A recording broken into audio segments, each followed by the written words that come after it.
Otamatea ward of the Kaipara District Council in 2019. It's a new ward which has only just been created and is predominantly rural. Therefore, the biggest problem that I have heard from the majority of people is the state of our roads. Our roads have been allowed to run down due to budgetary constraints that were caused several years ago.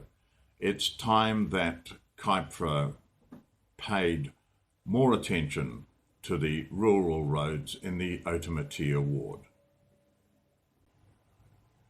The way roading is structured is about 1/3, 2/3. The council pays for 1/3, NZTA pay for the other 2/3. The problem has been that the roading has been allowed to fall into, I won't say disrepair because that's not right, but it hasn't had the necessary attention to make sure that it's all weather perfect for people who live here. That's happened because if you don't spend the money, you don't get the money from the government. So because the money wasn't being spent, the money wasn't being contributed, the contributions weren't coming from the government in order to make sure that we were able to afford to have the roads which we deserve. As I understand it, when the commissioners were brought in to manage the affairs of the Kaipara district some years ago, after the problems with the Mangawhai septic sewage scheme, one of the first things they cut in their budget cuts was the roading allocation.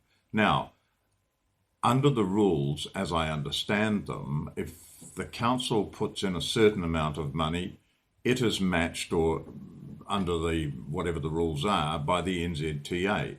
However, if the money is not made available, then NZTA don't put any in. It's not retrospective. If you don't spend it, you lose it.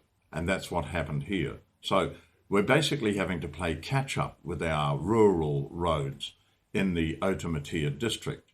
Some of the roads are in a very bad state of repair because of the way that our landform handles roading. We get a lot of slumps. We get areas where roads just fall away at the edges.